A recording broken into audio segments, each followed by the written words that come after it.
이 도둑년아! 네가 감히 우리 집안 비법을 훔쳐서 이 자리에 서?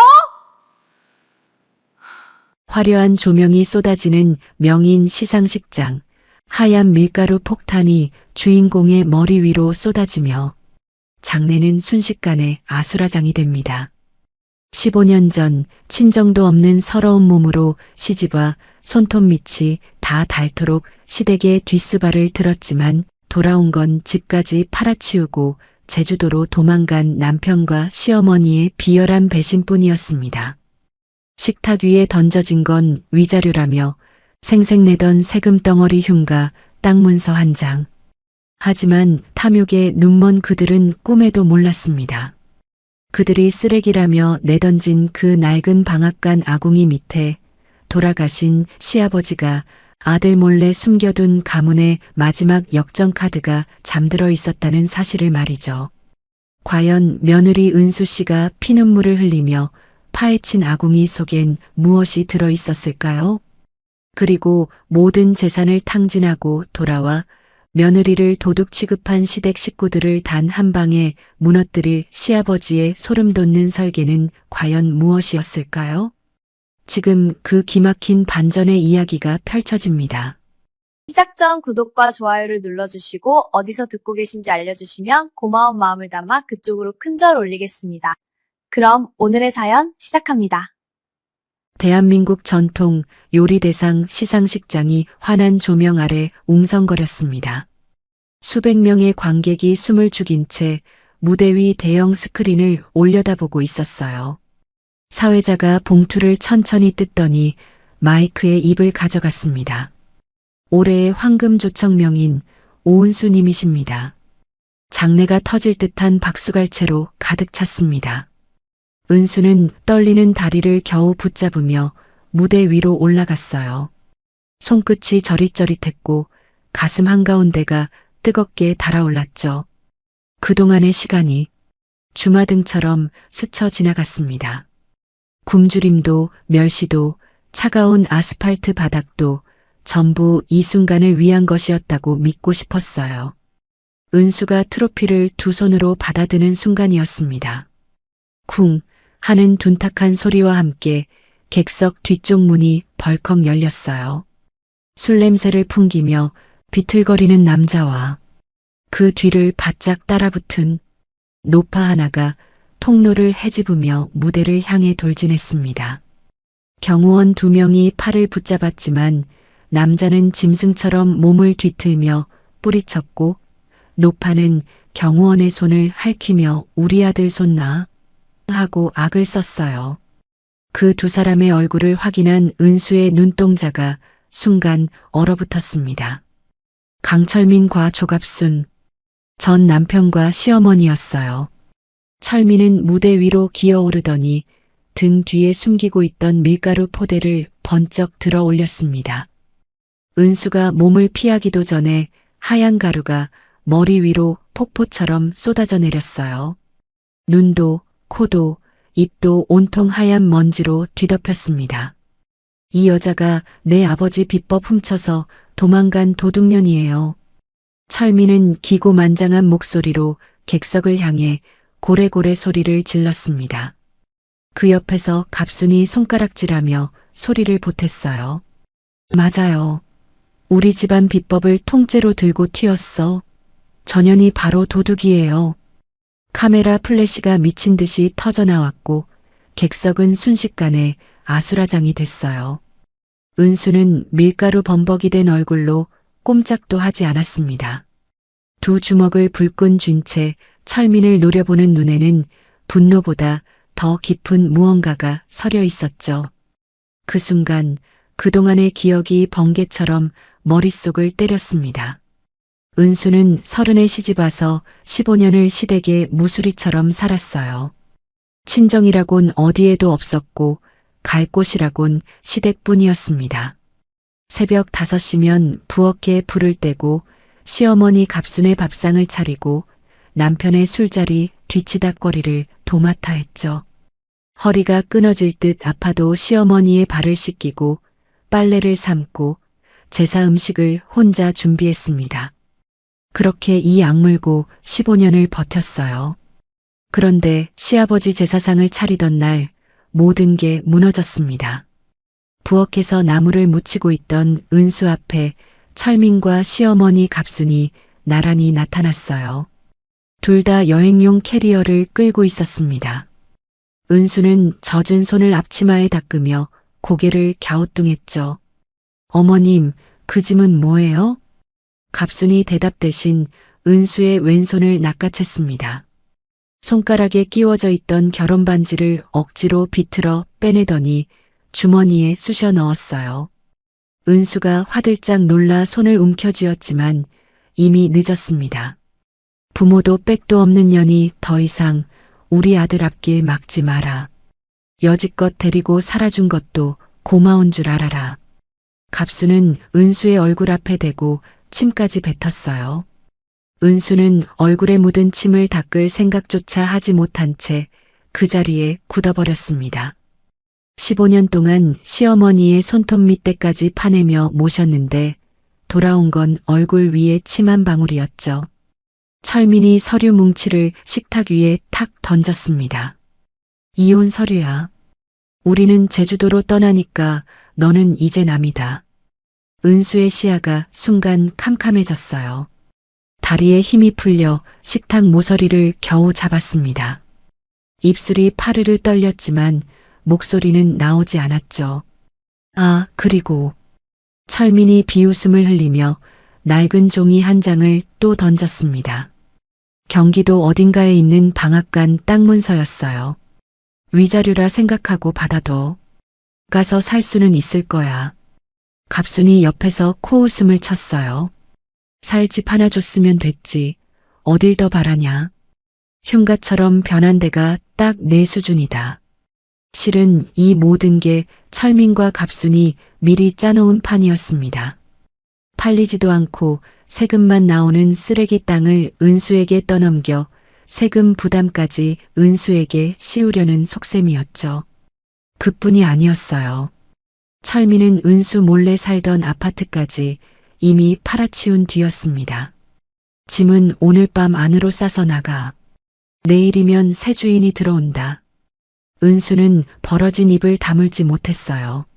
15년을 하루도 빠짐없이 이 집을 지켰는데 나갈 곳도 없이 오늘 밤 안에 쫓겨나야 한다니요. 눈앞이 빙빙 돌면서 부엌벽이 기울어지는 것 같았습니다. 그것도 모자라 철민은 떠나기 직전 동네방네 가짜 소문까지 뿌리고 갔어요. 은수가 시어머니 노후자금이랑 쌈짓돈까지 다 들고 튀었다더라. 이웃집 아주머니가, 슈퍼 사장이, 세탁소 할머니가 전부 그 말을 고지곳대로 믿었습니다. 어쩐지 은수가 아파트 로비를 지날 때 사람들은 수군수군 뒷말을 했고 대놓고 손가락질을 하는 사람도 있었죠. 그날 밤 은수는 비닐봉지 2개에 옷가지를 쑤셔 넣고 아파트를 나섰습니다. 하늘에서는 가을비가 추적추적 내리고 있었어요. 우산도 없이 걸었습니다. 어디로 가는지도 몰랐어요. 그저 발이 움직이는 대로 비를 맞으며 한 발 한 발 내디뎠죠. 빗물이 볼을 타고 흘러내렸는데 그게 빗물인지 눈물인지 은수 자신도 알 수 없었습니다. 골목 끝 가로등 아래에 주저앉았어요. 젖은 비닐봉지를 끌어안고 무릎에 이마를 파묻었습니다. 30부터 45까지 젊음을 통째로 바친 15년이 눈앞에서 먼지처럼 흩어지고 있었죠. 한참을 그렇게 앉아있던 은수의 귀에 문득 시아버지의 목소리가 들려왔어요. 은수야, 세상이 너를 버리거든 방앗간 아궁이를 봐라. 시아버지 강종구. 돌아가시기 전 병상에서 은수의 손을 꼭 잡으며 하셨던 말씀이었습니다. 당시에는 무슨 뜻인지 알 수 없었어요. 늙은 시아버지의 헛소리라고만 생각했죠. 그런데 지금 바닥까지 떨어진 이 순간에 그 말씀이 왜 이렇게 선명하게 되살아나는 걸까요? 은수는 젖은 손으로 주머니를 더듬었습니다. 구겨진 땅 문서가 손끝에 닿았어요. 경기도 어딘가에 있다는 낡은 방앗간. 철민이 쓰레기라며 내던진 바로 그 땅이었죠. 마지막 지푸라기였습니다. 은수는 비를 맞으며 일어섰어요. 다리가 후들거렸지만 이를 악물고 버스 정류장을 향해 걸었습니다. 막차 시간이 가까웠죠. 주머니에는 동전 몇 개와 구겨진 1,000원짜리 지폐 몇 장이 전부였어요. 경기도 산골의 밤은 칠흑 같았습니다. 가로등 하나 없는 비포장길을 더듬더듬 걸었어요. 풀벌레 소리와 빗소리만이 어둠 속에서 은수를 따라왔죠. 한참을 헤맨 끝에 낡은 건물의 윤곽이 어둠 너머로 희미하게 드러났습니다. 방앗간이었어요. 삐걱 소리를 내며 문이 열렸습니다. 곰팡이 냄새가 코를 찔렀고 차갑고 축축한 공기가 얼굴을 감쌌어요. 어둠 속에서 무언가 바스락거리는 소리가 들렸죠. 아마 쥐였을 겁니다. 은수는 한 발짝도 더 들여놓지 못한 채 문 앞에 서 있었어요. 그때 어둠 속에서 환청처럼 시아버지의 웃음소리가 들려왔습니다. 아궁이에 불을 지피며 감자를 구워주시던 따뜻한 그 목소리가 곰팡이 냄새 사이로 아련하게 번지고 있었죠. 은수는 떨리는 손으로 방앗간 문턱을 넘었습니다. 이 어둠 속에 시아버지가 남기신 것이 무엇인지 은수는 아직 알지 못했습니다. 방앗간 안은 상상했던 것보다 훨씬 처참했습니다. 천장 한쪽이 내려앉아 밤하늘이 그대로 보였고 바닥 곳곳에 쥐들이 파놓은 구멍이 있었어요. 벽에는 곰팡이가 두껍게 번져 있었고 깨진 유리창 사이로 차가운 바람이 불어왔죠. 귀신이 나와도 이상하지 않을 만큼 음산한 곳이었습니다. 은수는 벽을 더듬으며 안으로 들어갔어요. 축축한 흙바닥이 발바닥을 적셨고 어디선가 쥐가 후다닥 달아나는 소리가 들렸습니다. 어둠에 눈이 적응하자 낡은 가마솥 옆에 아궁이가 보였어요. 제가 수북이 쌓인 차가운 아궁이. 은수는 그 앞에 털썩 주저앉으며 시아버지와 나란히 불을 쬐던 날들을 떠올렸습니다. 시아버지 강종구는 평생을 약초와 함께 산 분이었어요. 방앗간에서 직접 약초를 다리고 조청을 만들고 한 방울 한 방울 정성을 쏟으셨죠. 그런데 아들 철민은 아버지의 삶을 한 번도 존중한 적이 없었습니다. 아버지가 총구석에서 흙장난하고 있으니까 창피해서 사람을 못 만나겠다. 명절 때마다 철민은 이렇게 내뱉으며 아버지의 연구 노트를 발로 찼어요. 시어머니 갑순도 마찬가지였습니다. 시아버지가 정성 들여 만든 약초 보따리를 마당에 내던지며 냄새나니까 갖다 버려라고 소리치던 날, 시아버지의 등이 움찔하던 모습을 은수는 잊을 수 없었죠. 아들에게 멸시당하고 아내에게 무시당한 시아버지가 유일하게 마음을 열 수 있는 곳이 바로 이 방앗간이었어요. 그리고 그 곁을 지킨 사람은 오직 은수뿐이었습니다. 은수야, 이리 와서 앉아라. 감자 구워놨다. 시아버지는 아궁이에 구운 감자를 두 손으로 호호 불어 건네주시곤 했어요. 투박한 손이었지만 그 손에서 전해지는 온기는 은수가 시댁에서 받아본 유일한 사랑이었습니다. 내 마음 알아주는 건 우리 은수뿐이다. 지금 쟤만 남은 아궁이 앞에 혼자 앉아 있으니 그 목소리가 귓가에 맴돌았어요. 은수는 텅 빈 뱃속을 두 손으로 움켜쥐었습니다. 어젯밤부터 아무것도 먹지 못한 채 추위와 배고픔 속에서 무릎을 끌어안고 뜬 눈으로 밤을 지샜죠. 다음 날 아침 방앗간 밖에서 소란스러운 소리가 들려왔습니다. 은수가 문을 밀고 밖을 내다보니 마을 사람 5~6명이 몰려오고 있었어요. 앞장선 마을 이장의 손에는 양동이가 들려 있었습니다. 야, 도둑년, 여기가 내 집이냐? 이장이 소리를 버럭 지르더니 양동이째 물을 은수에게 끼얹었어요. 찬물이 머리부터 발끝까지 쏟아져 내렸습니다. 은수는 숨이 턱 막혀 비틀거렸고 뒤따라온 주민들은 합세하며 손가락질을 했죠. 시어머니 쌈짓돈까지 훔쳐서 도망쳤다며? 뻔뻔하기도 하지. 그걸 들고 여기까지 숨어든 거야? 철민이 퍼뜨린 거짓말이 산골 마을까지 퍼진 거였습니다. 은수는 젖은 머리카락 사이로 사람들의 차가운 눈초리를 마주하며 겨우 한마디를 꺼냈어요. 쌀 좀 빌려주실 수 없을까요? 이장이 코방귀를 뀌더니 은수가 손을 내밀어 잡으려던 쌀 바가지를 확 엎어버렸습니다. 하얀 쌀알이 흙바닥에 흩어지며 진흙과 뒤섞였어요. 도둑년이 어디라고 기어들어와서 밥까지 축내려 해? 당장 꺼져. 주민들이 일제히 고개를 끄덕이며 은수를 향해 침을 뱉었습니다. 은수는 흙바닥에 쏟아진 쌀알을 멍하니 내려다보았어요. 배고픔보다 더 참기 힘든 건 사람들의 저 차가운 시선이었습니다. 가슴 한가운데가 칼로 찢어지는 것처럼 아팠죠. 주민들이 돌아간 뒤 은수는 흙투성이 쌀알 몇 개를 손으로 주워 입에 넣었어요.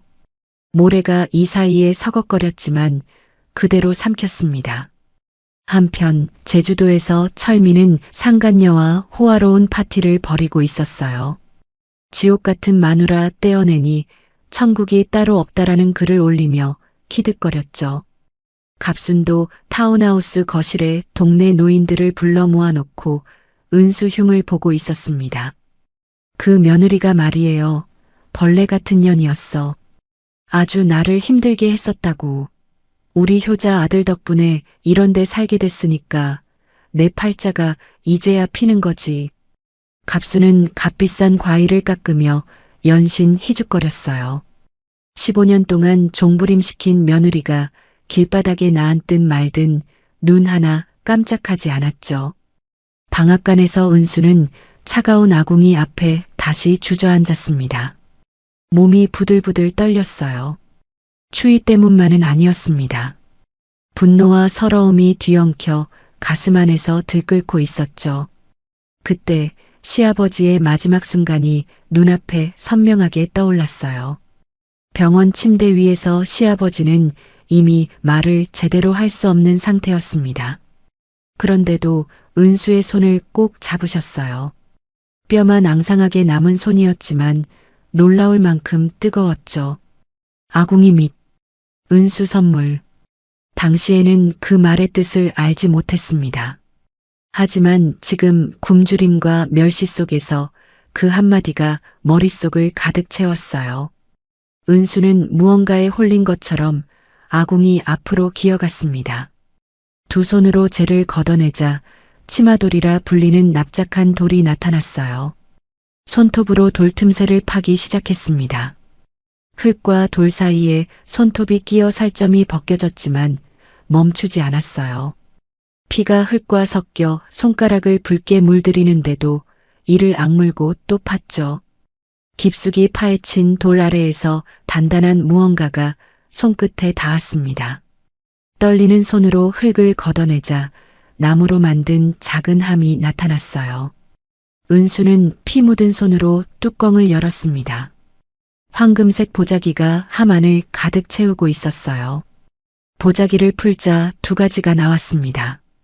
하나는 낡은 한지에 빼곡하게 적힌 비방서였어요. 시아버지의 필체로 약초 이름, 배합 비율, 다리는 시간까지 세세하게 기록되어 있었죠.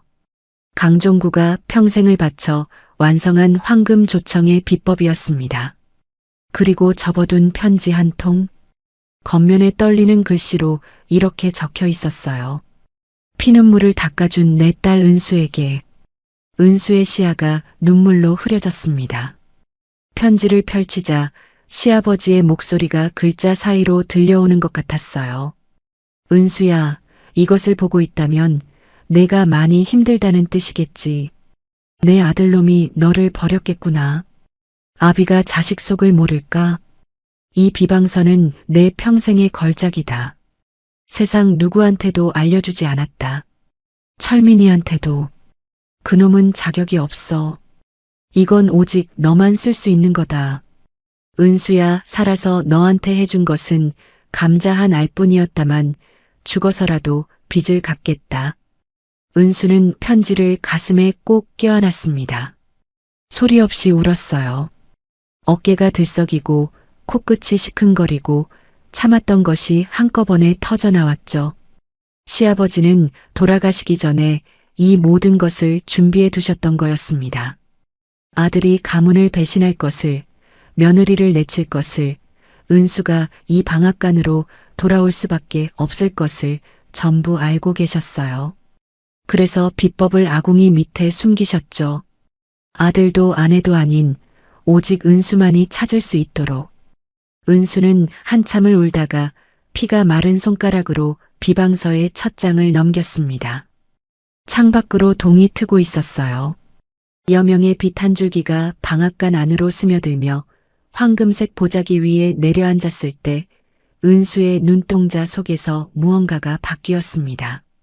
시아버지는 이미 알고 계셨어요. 이 비방서 한 권이 은수의 인생을 완전히 뒤집어 놓을 거라는 것을. 그날부터 은수는 사람이 바뀌었습니다. 비방서 첫 장에 적힌 약초 목록을 외우고 방앗간 뒷산을 뒤졌어요. 시아버지가 적어둔 대로 골짜기 그늘에서 더덕을 캐고 양지 바른 바위 틈에서 도라지 뿌리를 찾았습니다. 손톱 밑에 흙이 잔뜩 끼고 무릎이 까져도 멈추지 않았죠. 해 뜨기 전에 산에 올라가서 해 진 뒤에야 내려왔어요. 캐온 약초를 비방서대로 찌고 말리고 다시 찌는 과정을 반복했습니다. 낡은 가마솥에 물을 붓고 아궁이에 불을 지폈어요. 나무가 타들어가는 냄새와 약초가 달여지는 진한 향이 방앗간을 가득 채웠죠. 은수는 가마솥 앞에서 사흘 밤낮을 뜬 눈으로 지샜습니다. 눈이 충혈되고 입술이 갈라졌지만 주걱을 젓는 손은 멈추지 않았어요. 비방서 곳곳에 시아버지의 메모가 남아 있었습니다. 불이 너무 세면 약성이 죽는다. 은수야, 인내하거라. 그 글자를 볼 때마다 눈시울이 뜨거워졌지만 은수는 이를 악물고 불 조절에 집중했죠. 마을 사람들은 방앗간 굴뚝에서 연기가 올라오는 걸 보고 수군거렸어요. 저것 봐. 죽은 영감이 하던 미친 짓을 또 하고 있어. 촌구석에서 풀뿌리 끓여봐야 뭐가 되겠냐. 저러다 굶어 죽겠지. 지나가는 사람마다 방앗간 쪽을 힐끔거리며 침을 뱉었습니다. 은수의 귀에 그 소리가 다 들렸어요. 하지만 고개를 돌리지 않았습니다. 가마솥 안에서 천천히 졸아드는 액체가 짙은 호박색으로 변해가고 있었거든요. 사흘째 되던 새벽, 은수는 주걱을 들어 올렸습니다.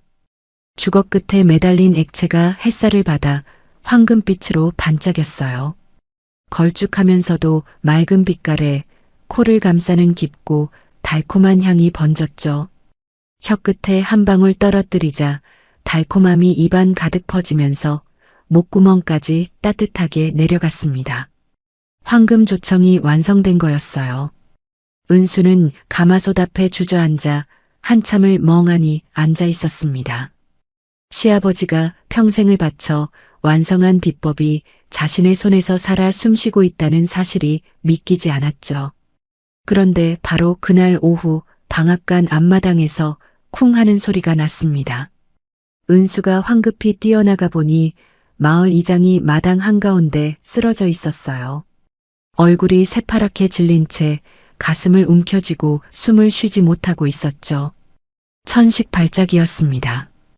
이장의 목에서 쌕쌕거리는 소리가 흘러나왔고 입술이 시퍼렇게 변해가고 있었어요. 이장님, 이장님. 옆에 있던 주민이 다급하게 외쳤지만 이 산골에 구급차가 오려면 1시간은 좋게 걸리는 거리였습니다. 이장의 눈이 뒤로 돌아가기 시작했어요. 은수는 망설이지 않았습니다. 방앗간으로 뛰어들어가 갓 완성한 황금조청 사발을 들고 나왔어요.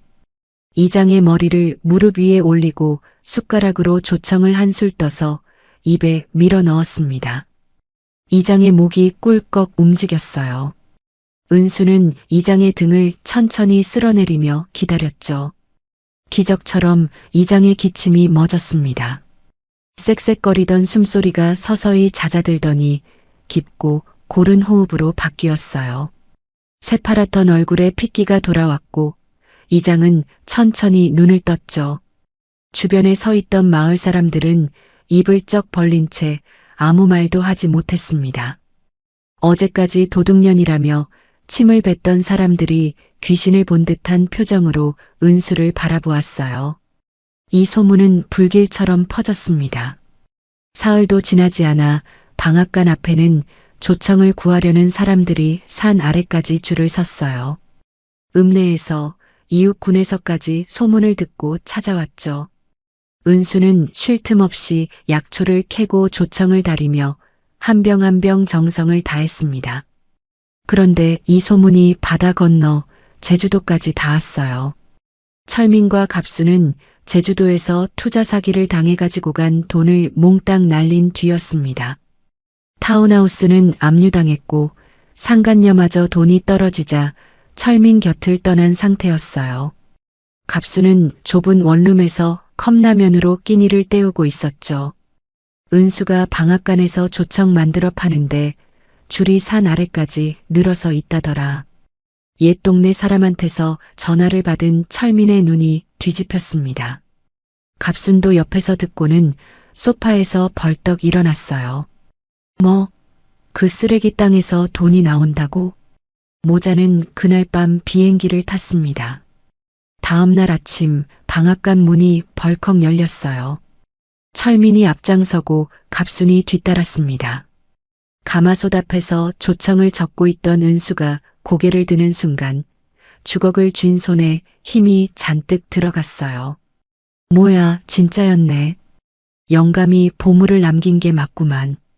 철민이 방앗간 안을 둘러보며 희죽 웃더니 성큼 다가와 은수의 손에서 장부를 낚아챘습니다. 내 아버지 거니까 다 내 거다. 비켜. 은수의 어깨를 거칠게 밀쳐냈어요. 은수가 가마솥 모서리에 허리를 부딪히며 비틀거렸고 날카로운 통증이 등줄기를 타고 올라왔습니다. 갑수는 안방으로 들어가 은수가 펼쳐놓은 비방서를 발견했어요. 어디 며느리 주제에 가문의 비법을 탐내. 이건 우리 집안 거야. 갑순의 손바닥이 은수의 뺨을 찰싹 때렸습니다. 고개가 옆으로 꺾이면서 붉은 손자국이 선명하게 남았어요. 은수는 뺨을 감싸 쥔 채 두 사람을 올려다보았습니다. 시아버지가 왜 비법을 아궁이 밑 깊숙이 숨기셨는지 지금 이 순간 뼈저리게 느꼈죠. 그날부터 방앗간은 철민의 것이 되었어요. 철민은 은수가 만든 조청의 설탕물을 타서 양을 2배로 불린 뒤 비싼 값에 팔기 시작했습니다. 은수가 막으려 하자 방앗간 뒤편 헛간에 가두어 버렸죠. 녹슨 자물쇠가 철컥 잠겼어요. 철민은 서울의 대기업 담당자에게까지 연락했습니다. 저는 고 강종구 명인의 유일한 전수자 강철민입니다. 뻔뻔한 거짓말이었지만 대기업 쪽에서는 황금조청의 소문을 이미 듣고 있던 터라 덥석 물었어요. 계약금으로 수억 원이 철민의 통장에 찍혔습니다. 철민은 그 돈을 보자마자 입이 귀에 걸렸죠. 하지만 가짜는 오래가지 못합니다. 설탕물을 섞은 조청을 먹은 손님들이 하나둘 불만을 쏟아냈어요. 맛이 전과 완전히 다르다 먹고 나니 속이 더부룩하다는 항의가 빗발쳤습니다. 일부는 심한 복통을 호소하며 병원을 찾았죠. 사태가 커지자 철민이 한 짓은 뻔했어요. 은수가 독초를 넣었어요. 그 여자가 조청에 이상한 걸 탔습니다. 카메라 앞에서 눈 하나 깜짝하지 않고 모든 죄를 은수에게 뒤집어 씌웠습니다. 기자들이 받아 적었고 뉴스에는 은수의 이름이 범인처럼 올라갔어요. 헛간에 갇혀있던 은수는 벽 틈새로 새어 들어오는 바깥 소리를 들었습니다. 자신에게 죄를 씌우고 있다는 사실을 알았을 때 이가 부딪히며 온몸이 떨렸어요. 분노 때문이었죠. 하지만 은수는 무너지지 않았습니다. 비방서를 발견했을 때 목한 바닥에는 또 다른 봉투가 한 통 숨겨져 있었거든요. 은수는 그 봉투를 아무에게도 보여주지 않은 채 품속 깊이 간직하고 있었어요. 헛간 자물쇠를 빗장 틈으로 뜯어낸 은수는 어둠을 틈타 빠져나왔습니다.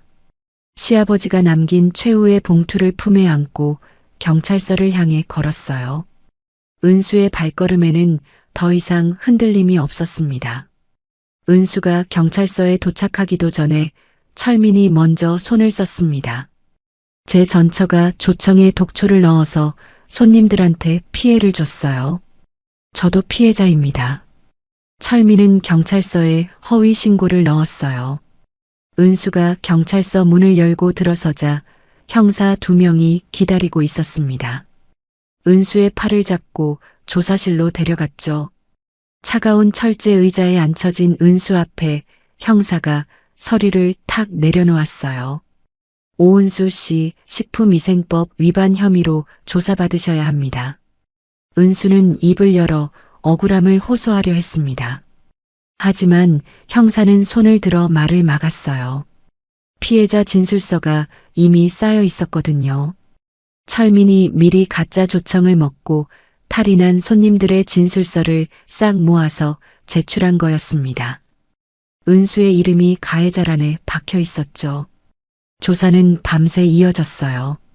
같은 질문이 반복됐습니다. 조청에 뭘 넣었습니까? 왜 그런 짓을 했습니까?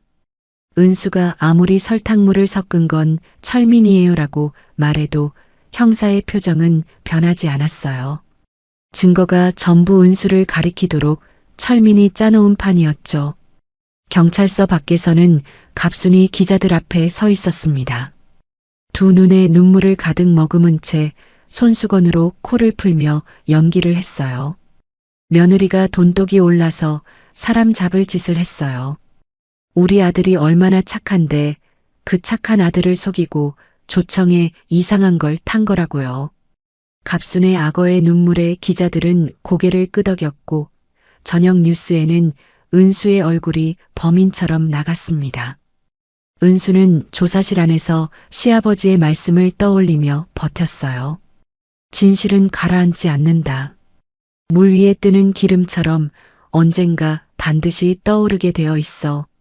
시아버지가 방앗간 아궁이 앞에서 하셨던 그 말씀을 수백 번 되뇌며 차가운 의자 위에서 밤을 보냈습니다.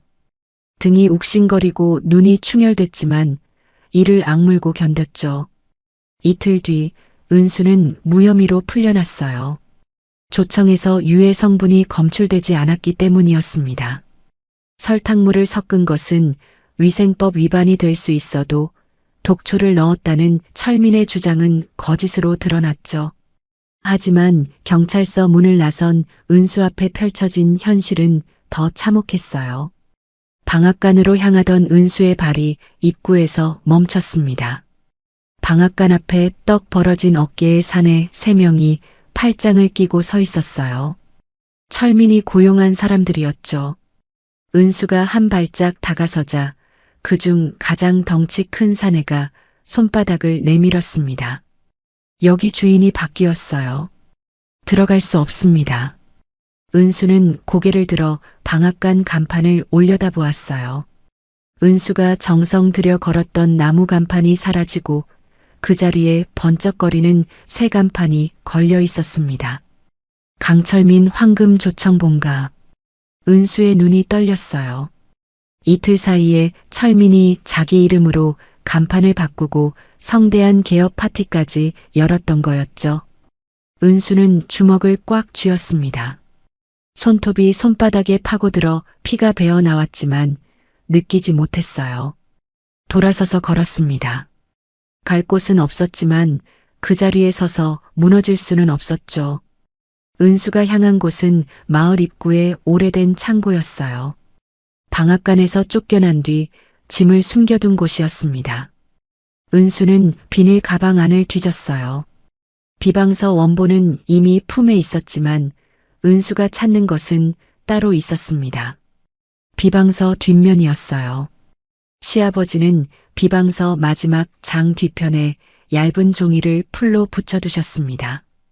은수가 조심스럽게 떼어내자 접혀진 종이 2장이 나왔어요. 하나는 작은 열쇠가 테이프로 붙어 있는 쪽지였고 다른 하나는 빼곡한 숫자로 가득 찬 장부였습니다. 쪽지에는 시아버지의 글씨로 이렇게 적혀 있었어요. 읍내 농협 비밀 금고에 모든 것을 넣어두었다. 열쇠를 가져가거라. 그리고 장부. 은수는 숫자를 하나하나 읽어내려갔습니다. 날짜와 금액이 20년에 걸쳐 빼곡하게 기록되어 있었어요. 철민이 도박으로 잃은 돈, 시아버지가 대신 갚아준 빚, 그때마다의 날짜와 채권자 이름까지 꼼꼼하게 적혀 있었죠. 시아버지는 아들이 가문의 돈을 탕진할 때마다 한 줄도 빠짐없이 기록을 남겨두셨던 겁니다. 은수의 손이 떨렸어요. 이것은 철민을 파멸시킬 수 있는 칼이었습니다. 한편 방앗간에서 철민은 제 세상을 만난 듯 날뛰고 있었어요. 비법 원본을 찾겠다며 시아버지가 쓰던 낡은 일기장과 연구 노트를 마당에 끌어내 불을 질렀습니다. 종이가 타들어가는 냄새가 마을까지 퍼졌어요. 이런 쓸데없는 낙서가 비법일 리가 없지. 진짜는 어딘가 더 숨겨놨을 거야. 철민은 방앗간 구석구석을 뒤지며 벽까지 뜯어냈습니다. 시아버지의 평생 연구가 담긴 기록들이 잿더미로 변해가는 동안 갑수는 뒤뜰에서 은수가 만들어둔 조청 항아리를 깨뜨리며 낄낄거렸어요. 은수는 그 소식을 전해 듣고 이를 악물었습니다. 하지만 먼저 해야 할 일이 있었어요. 비방서 뒤편에 적힌 또 다른 메모가 있었습니다. 읍내 박 변호사를 찾아가라. 내가 미리 말해두었다. 은수는 읍내로 향했어요. 법률사무소 간판이 낡아서 글자가 반쯤 벗겨져 있었습니다. 안으로 들어서자 백발의 늙은 변호사가 은수를 보더니 안경을 치켜 올렸어요. 오은수 씨, 강종구 선생이 말씀하셨던 분이구먼요. 변호사는 서랍에서 서류 봉투를 꺼냈습니다. 시아버지가 10년 전에 맡겨둔 것이었어요. 봉투 안에는 은수도 몰랐던 사실이 들어 있었습니다. 시아버지는 10년 전에 이미 아들의 호적을 파버리려 했던 거였어요.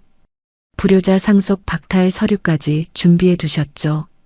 결국 실행하지는 못하셨지만 서류 자체는 공증까지 마친 상태로 변호사에게 보관되어 있었습니다. 은수는 변호사에게 도박 장부와 비밀 금고, 열쇠까지 모든 증거를 넘겼어요. 변호사는 서류를 훑어보더니 안경 너머로 은수를 바라보았습니다. 강 선생이 얼마나 치밀한 분이셨는지 이제야 알겠구먼. 이 정도면 충분합니다. 변호사 사무실을 나서는 은수의 핸드폰이 울렸습니다. 철민이었죠. 은수야, 조용히 이민이나 가. 그러면 살려는 주겠다. 여기서 계속 깝치면 어떻게 되는지 알지? 은수는 아무 대답 없이 전화를 끊었습니다. 입꼬리가 살짝 올라갔어요. 그날 밤 은수는 방앗간 근처 숲으로 들어갔습니다. 철민이 오기 전에 미리 숨겨두었던 조청 항아리 3개가 나뭇잎 아래 고스란히 있었어요. 은수는 항아리를 하나씩 안전한 곳으로 옮겼습니다. 시아버지의 비법으로 만든 진짜 황금 조청이 담긴 마지막 항아리였죠. 이것만 있으면 돼. 은수는 자신에게 조용히 말했어요. 다음 날 은수는 변호사가 건네준 정보를 바탕으로 움직이기 시작했습니다. 철민이 방앗간 뒤편 창고에서 가짜 조청을 만드는 모습을 먼 곳에서 촬영했어요. 설탕물을 타고 색소를 넣고 진짜인 것처럼 포장하는 과정이 고스란히 카메라에 담겼습니다. 은수는 그 영상을 저장해 두었어요. 아직은 때가 아니었습니다. 철민이 더 높이 올라가도록 내버려둬야 했죠. 떨어질 때 더 아프게. 은수는 어둠 속에서 조용히 웃었습니다. 철민은 지금 자기가 밟고 있는 땅이 얼마나 얇은 얼음인지 몰랐습니다. 철민은 하늘 높은 줄 모르고 치솟고 있었습니다. 방송국에서 연락이 왔어요. 전통식품 명인을 소개하는 프로그램이었습니다. 철민은 카메라 앞에 앉자마자 눈물까지 짜내며 연기를 시작했죠. 저희 아버지가 돌아가시기 전에 제 손을 꼭 잡으시면서 말씀하셨어요. 철민아, 이 비법은 우리 강씨 가문의 혼이다. 반드시 내가 지켜라 하고요. 진행자가 감동한 표정으로 고개를 끄덕였습니다. 철민은 주머니에서 낡은 사진 한 장을 꺼내 카메라에 들이밀었어요. 시아버지와 나란히 찍은 사진이었죠. 물론 시아버지 생전에 한 번도 방앗간에 발을 들인 적 없는 철민이 아버지와 합성한 가짜 사진이었습니다. 방송이 나가자 철민은 전국적인 유명 인사가 되었어요. 그런 철민의 기세는 날이 갈수록 거세졌습니다. 대기업 회장과 직접 만나 수백억 원대 투자 계약을 앞두고 있었어요. 회장 앞에서 철민은 가슴을 쫙 펴고 의자 등받이에 기대앉아 다리까지 꼬았습니다. 회장님, 이 조청은 세상에 하나뿐입니다. 저한테만 있는 비법이에요. 지금 잡지 않으시면 후회하실 겁니다. 회장이 계약서를 꺼내는 걸 보고 철민은 입꼬리를 실룩거렸어요. 속으로는 이미 그 돈을 어디에 쓸지 계산하고 있었죠. 강남에 사무실을 차렸고 번쩍거리는 간판 아래에서 양복을 빼입고 기자들 앞에 섰습니다. 강종구 명인의 유일한 후계자로서 저는 황금조청의 전통을 세계에 알리겠습니다. 그 모든 게 거짓말이라는 걸 아는 사람은 은수뿐이었어요. 한편 은수는 통장이 묶여 단돈 10,000원도 없는 처지였습니다. 편의점에서 삼각김밥 하나를 사 먹는 것조차 망설여야 했어요. 유통기한이 임박한 삼각김밥을 반값에 사서 벤치에 앉아 한 입씩 씹었습니다. 밥알이 목구멍에 걸려 넘어가질 않았죠. 빈 위장이 쥐어짜이듯 아팠지만 삼각김밥 하나가 하루치 끼니의 전부였어요. 그 시각 철민은 가짜 조청으로 번 돈을 물쓰듯 쓰고 있었습니다. 매일 밤 고급 술집에서 흥청망청 놀았어요. 값비싼 양주병을 줄줄이 세워놓고 여자들을 양옆에 끼고 앉아 카드를 긁었죠. 주머니에서 돈다발을 꺼내 흩뿌리며 오늘 다 내가 쏜다고 소리쳤습니다. 갑순도 가만히 있지 않았어요. 시어머니는 은수를 도와줬던 사람들을 하나하나 찾아다녔습니다. 이장의 부인에게, 마을 반장에게, 읍내 약국 아주머니에게 돈봉투를 내밀며 말했죠. 은수랑 놀면 같이 망해. 그 여자 근처에 얼씬도 하지 마. 이건 입막음 값이야. 돈봉투를 흔드는 갑순의 손에는 금반지가 3개나 끼워져 있었어요. 은수한테서 빼앗은 결혼반지가 그중 하나였습니다. 갑순은 거기서 멈추지 않았어요. 은수의 뒷조사를 시켜 과거의 사소한 실수까지 들추어냈습니다. 은수가 결혼 전 식당에서 아르바이트하다 그릇을 깨뜨린 일까지 기사로 만들어 퍼뜨렸죠. 정가가 있는 여자라는 말을 붙이면서요. 어느 날 은수가 잠시 머물고 있던 읍내 여관 앞에 철민이 나타났어요. 여관 문을 발로 걷어차며 들어왔습니다. 은수는 좁은 방 구석에 등을 붙이고 서 있었죠. 비법 원본 어디 숨겼어? 지금 당장 내놔. 철민의 눈이 핏줄로 가득했습니다. 술 냄새가 코를 찔렀어요. 은수가 입을 열기도 전에 철민은 방안을 뒤지기 시작했습니다. 이불을 걷어차고 가방을 뒤집고 서랍을 통째로 쏟아냈어요. 내놓지 않으면 산채로 묻어버린다. 알아? 은수는 벽에 등을 기댄 채 철민을 빤히 올려다보았습니다. 입술이 파르르 떨렸지만 한마디도 하지 않았어요. 비방서 원본은 이미 변호사에게 맡긴 뒤였거든요. 철민은 아무것도 찾지 못하자 방 안에 놓여 있던 시아버지의 낡은 지팡이를 집어들었어요. 은수가 방앗간에서 가져온 유일한 유품이었습니다. 시아버지가 산에 약초를 캐러 갈 때마다 짚고 다니시던 손때가 반질반질한 참나무 지팡이였죠. 이런 쓰레기를 아직도 들고 다녀. 철민은 지팡이를 무릎에 대고 두 동강을 냈습니다. 뚝 하는 소리가 좁은 방 안에 울렸어요. 은수의 눈에서 눈물이 한 줄기 흘러내렸지만 소리를 내지 않았습니다. 이를 악물고 부러진 지팡이가 바닥에 떨어지는 걸 지켜보았죠. 철민은 떠나면서 마지막으로 한마디를 던졌어요. 위자료 10억 주면 이혼해 줄게. 없으면 평생 눈에 안 띄게 어디 숨어 살아. 문이 쾅 닫혔습니다. 은수는 바닥에 주저앉아 부러진 지팡이 두 조각을 가슴에 껴안았어요. 시아버지의 손때가 묻은 참나무 결을 손가락으로 쓸었습니다. 이것마저 빼앗기고 부서지는구나. 하지만 울음소리는 밖으로 새어나가지 않았죠. 며칠 뒤 철민의 상간녀에게서 전화가 왔어요. 패배자 주제에 아직도 매달리고 있는 거야? 철민 씨는 이제 나랑 사는데. 빨리 꺼져. 전화 너머로 킥킥거리는 웃음소리가 들렸습니다.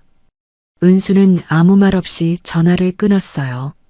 손이 떨렸지만 얼굴에는 아무런 표정이 없었죠.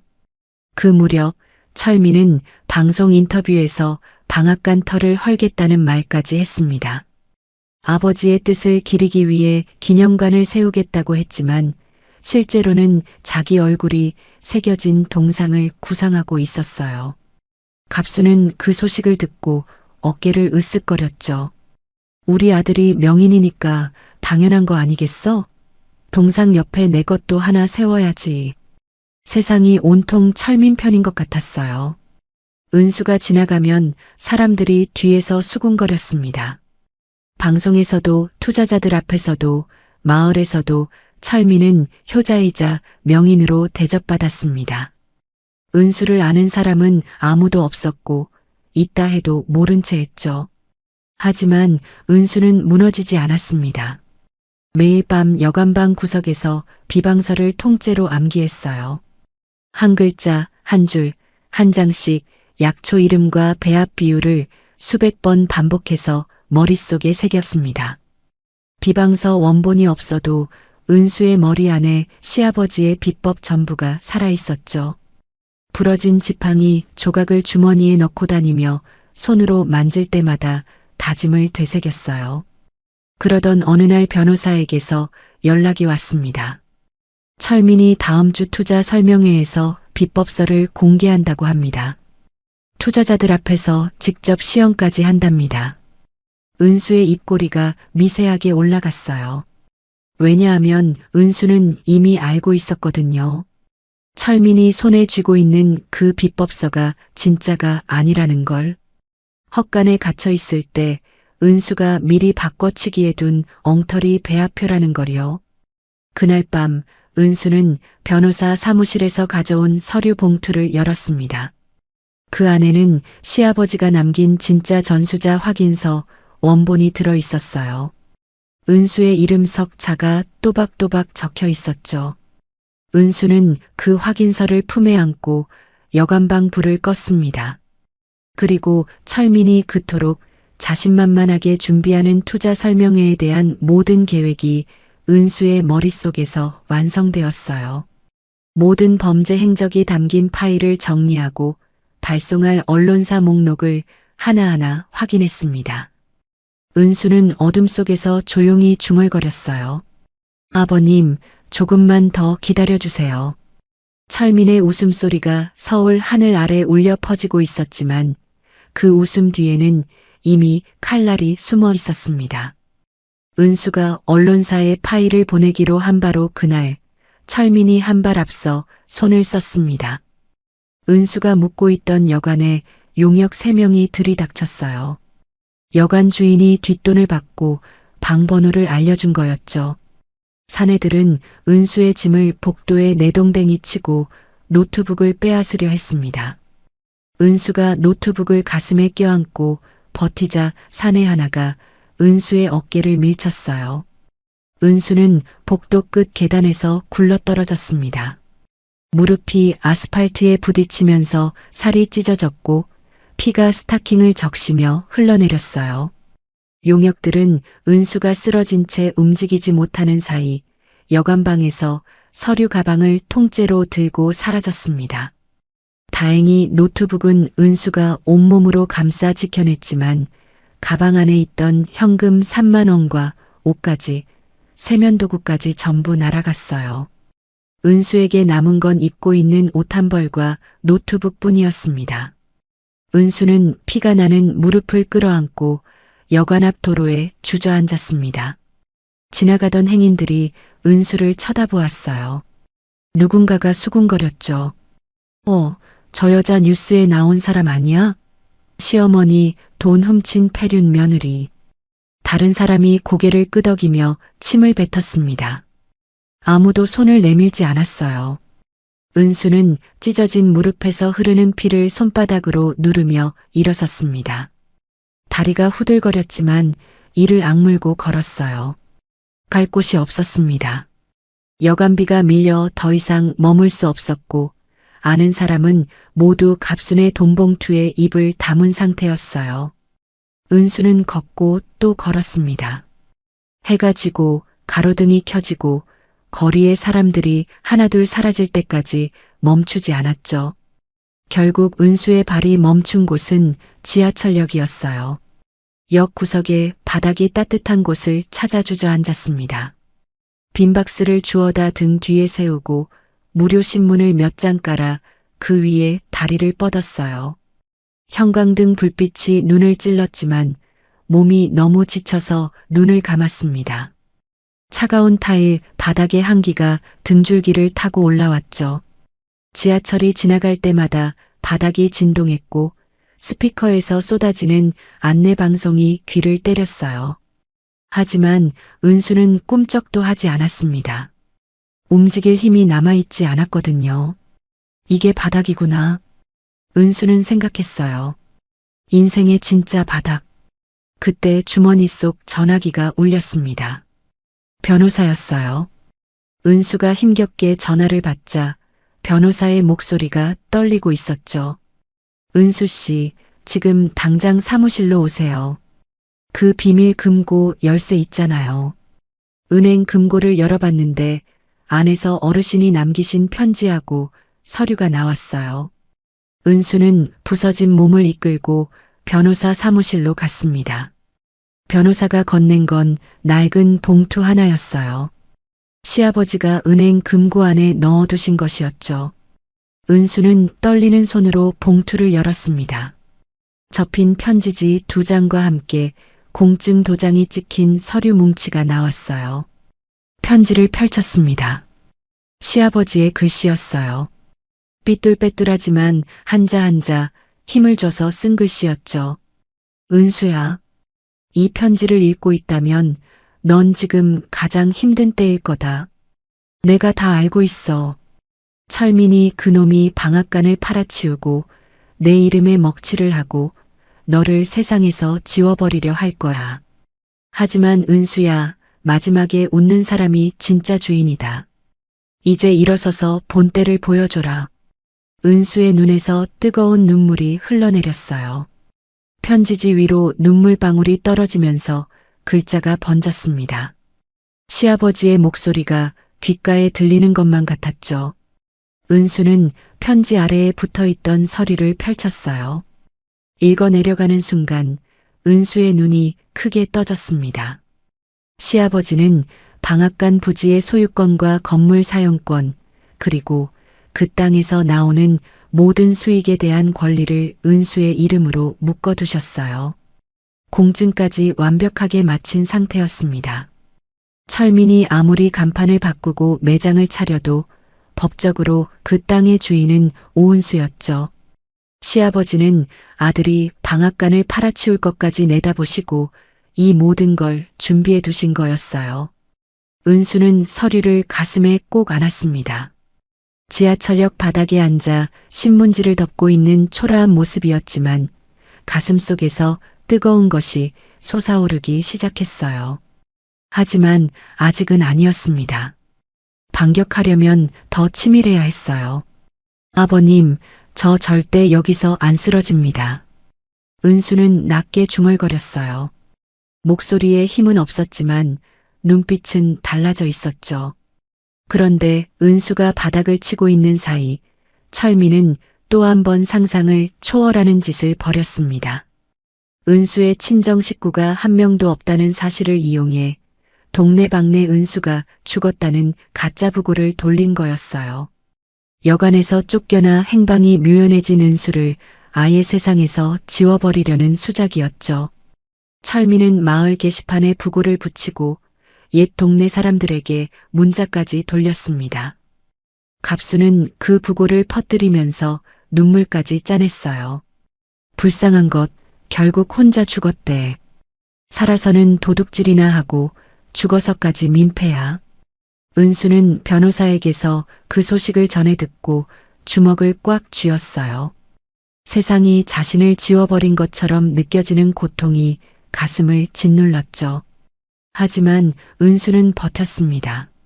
매일 밤 머릿속으로 비방서를 처음부터 끝까지 외우며 한 글자도 놓치지 않았어요. 비방서 원본은 변호사 금고에, 증거 파일은 노트북에, 전수자 확인서와 도박 장부도 변호사가 안전하게 보관하고 있었어요. 거기에 방앗간 소유권 서류까지 손에 넣었습니다. 퍼즐의 마지막 조각이 맞춰진 거였죠. 그리고 변호사에게서 결정적인 연락이 왔습니다. 철민이 다음 주 화요일 서울 시내 대형 호텔에서 투자 설명회를 엽니다. 투자자 수백 명 앞에서 비법서 원본을 공개하겠다고 해요. 은수는 전화기를 귀에 댄 채 미소를 지었어요. 이번에는 진짜 미소였습니다. 왜냐하면 철민이 공개하겠다는 그 비법서가 은수가 헛간에서 바꿔치기한 엉터리 배합표라는 걸 알고 있었거든요. 은수는 다음날 정장을 한 벌 구했어요.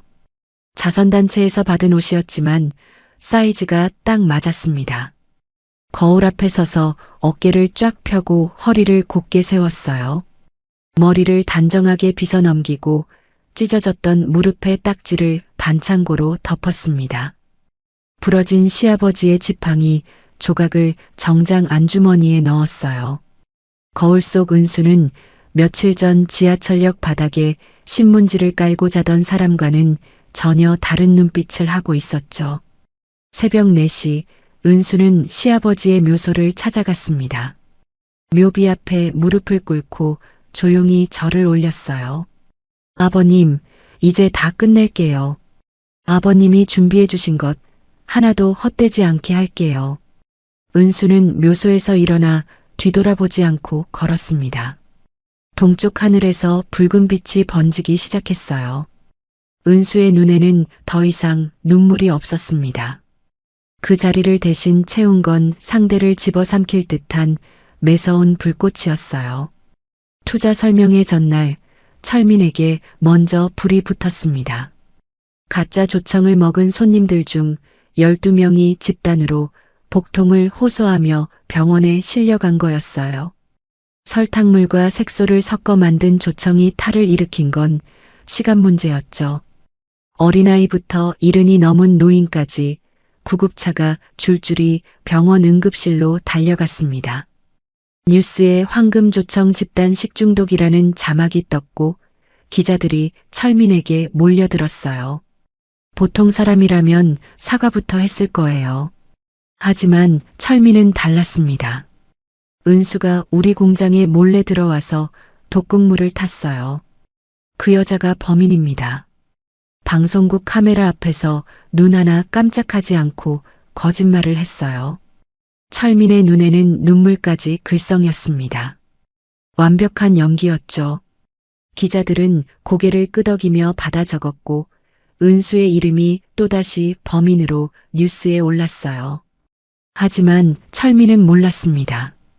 은수가 이미 방앗간 창고 안에 작은 카메라를 숨겨두었다는 사실을요. 철민이 설탕물을 붓고 색소를 타고 가짜 조청을 포장하는 과정이 고스란히 녹화되어 있었어요. 은수가 노트북에 저장해둔 그 영상이 오늘 밤 세상에 공개될 예정이었죠. 화요일 오후 2시 서울 시내 대형 호텔 연회장. 철민은 수백 명의 투자자들 앞에 서 있었습니다.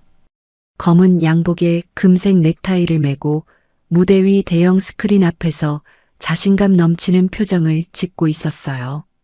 갑수는 앞줄에 앉아 아들을 흐뭇하게 바라보고 있었죠. 오늘 이 자리에서 저희 아버지 강종구 명인의 비법서 원본을 최초로 공개하겠습니다. 철민이 마이크를 잡고 선언하자 장내에서 박수가 터져 나왔어요. 투자자들의 눈이 반짝였습니다. 수백억 원이 걸린 자리였거든요. 바로 그 순간 연회장 뒤쪽 문이 열렸습니다. 검은 정장을 입은 여자가 한 명 걸어 들어왔어요. 허리를 곧게 세우고 시선은 정면을 향한 채 한 걸음 한 걸음 또박또박 걸었습니다. 머리를 단정하게 넘긴 그 얼굴을 알아본 사람은 처음에 아무도 없었어요. 철민만 알아보았습니다. 마이크를 쥔 손이 멈췄어요. 얼굴에서 핏기가 사라지며 입이 벌어졌죠. 너 어떻게 여기?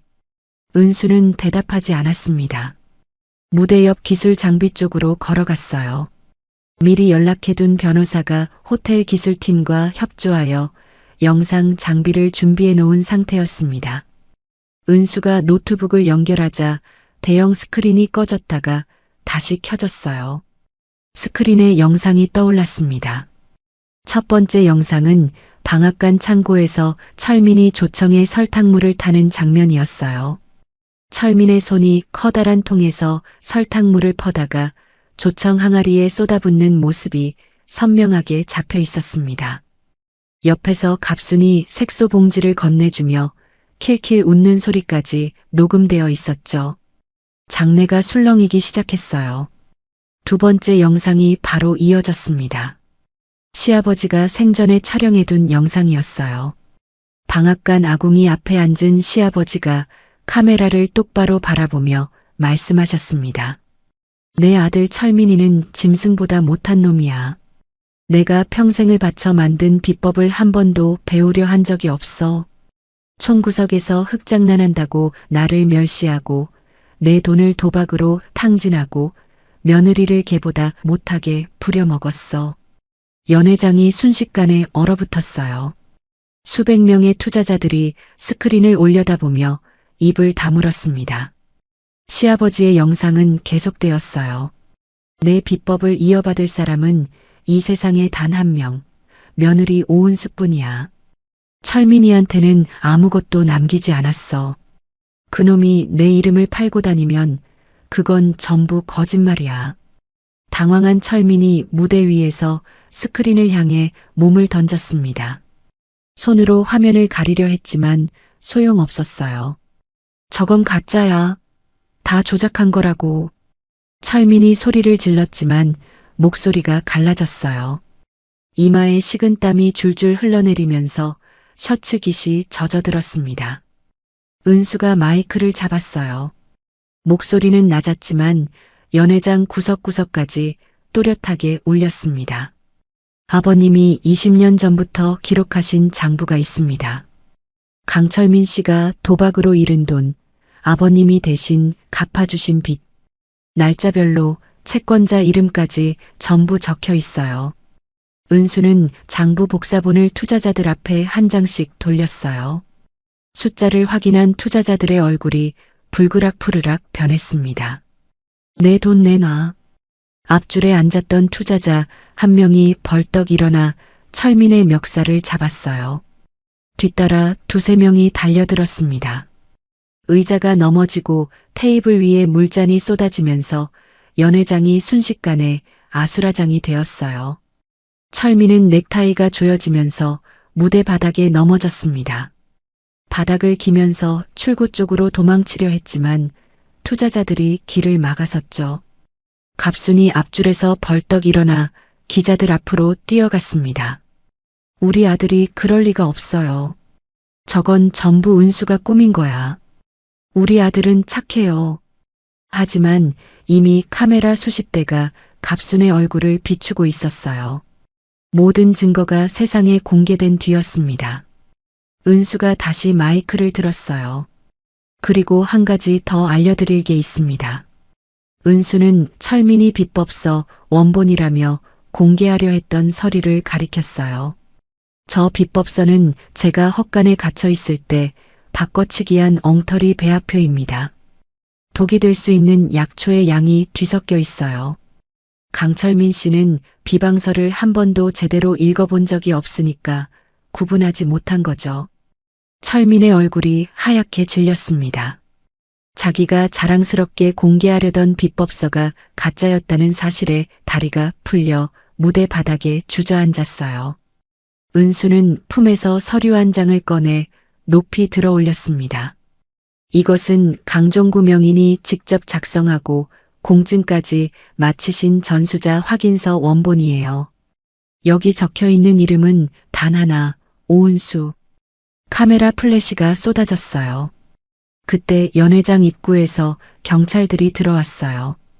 변호사가 미리 고소장을 접수해둔 상태였습니다. 사기, 식품위생법 위반, 무고, 재산 횡령. 경찰 4명이 철민과 갑순을 향해 걸어왔어요. 강철민 씨, 조갑순 씨, 동행해 주셔야겠습니다. 수갑이 나왔습니다. 철민은 바닥에 주저앉은 채 벌벌 떨었어요. 금색 넥타이가 풀어 헤쳐진 채 가슴팍에 늘어져 있었습니다. 갑순은 아이고 우리 아들 하며 경찰 앞에서 무릎을 꿇었지만 경찰의 표정은 차가웠어요. 수백 명의 투자자와 기자들이 지켜보는 가운데 경찰이 철민의 팔을 뒤로 꺾어 수갑을 채웠습니다. 은수가 천천히 철민 앞으로 걸어갔어요. 바닥에 엎드린 철민의 눈을 위에서 똑바로 내려다보았습니다. 안주머니에서 부러진 시아버지의 지팡이 조각을 꺼내 철민의 앞에 놓았어요. 이게 아버님이 당신에게 주시는 마지막 선물이야. 철민의 눈에서 눈물이 흘러내렸습니다. 하지만 그건 후회의 눈물이 아니었어요. 자기 세상이 무너지는 걸 눈앞에서 보는 공포의 눈물이었죠. 장내의 모든 카메라가 은수를 비추었습니다. 플래시가 폭포처럼 쏟아졌어요. 은수는 돌아서며 연회장 출구를 향해 걸었습니다. 등 뒤로 철민의 비명과 투자자들의 고함이 뒤섞였지만 은수는 뒤돌아보지 않았어요. 은수의 입술에는 오랜만에 미소가 번지고 있었습니다. 철민과 갑순이 경찰에 끌려간 다음 날 은수는 변호사 사무실에 앉아 있었습니다.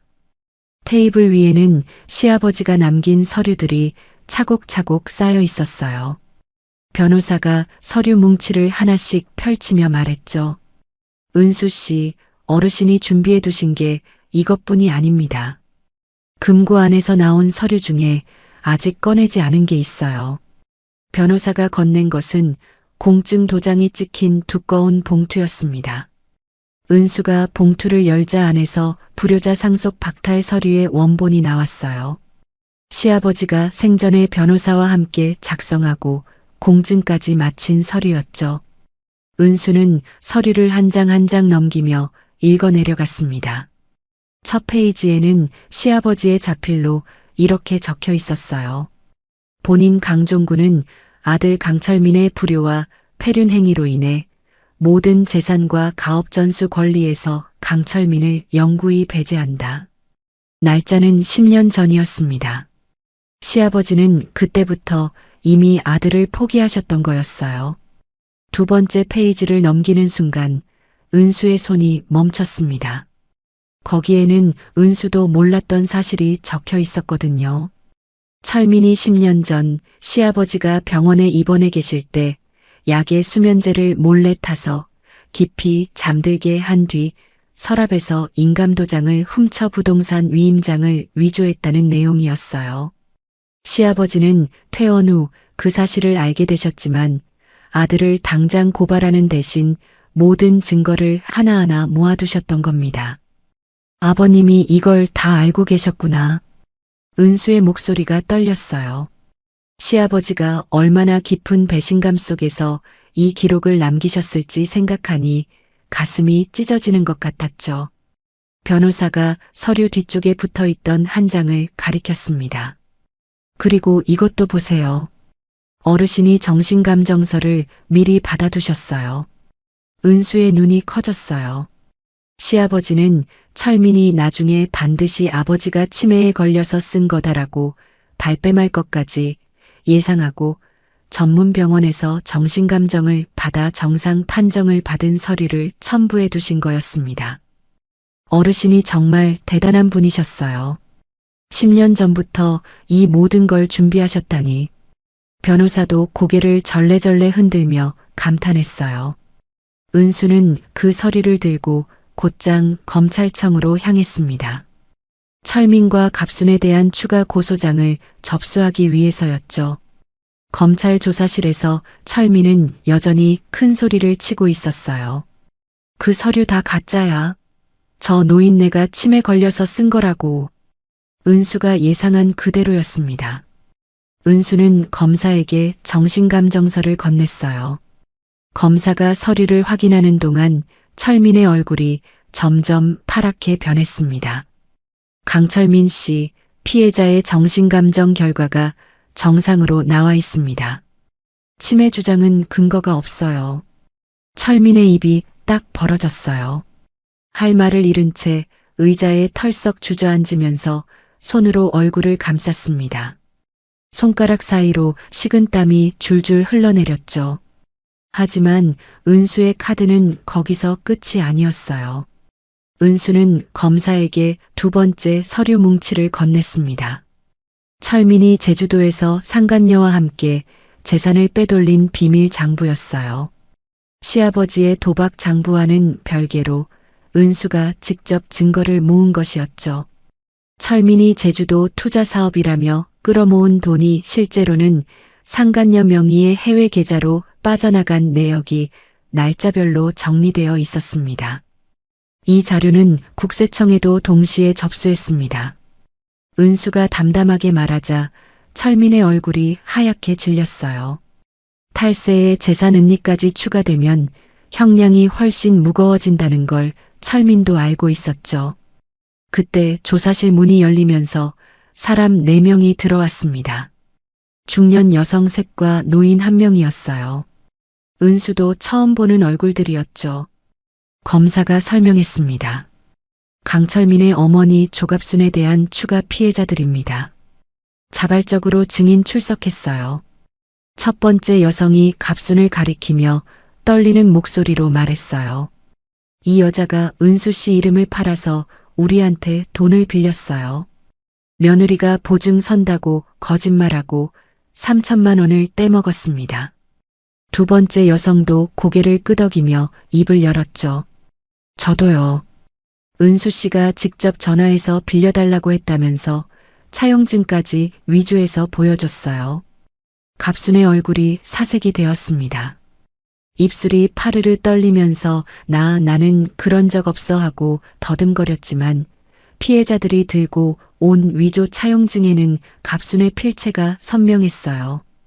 은수는 그 모습을 바라보며 시아버지가 편지에 쓰셨던 말을 떠올렸습니다.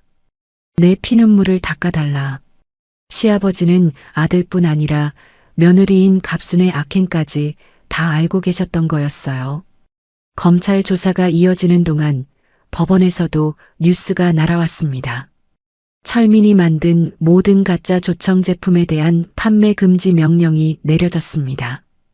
동시에 방앗간 간판을 원래대로 돌려놓으라는 법원 명령도 함께 떨어졌죠.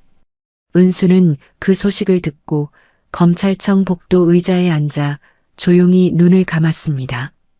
그동안 짓눌려 있던 가슴속의 돌덩이가 하나씩 들어 올려지는 느낌이었어요.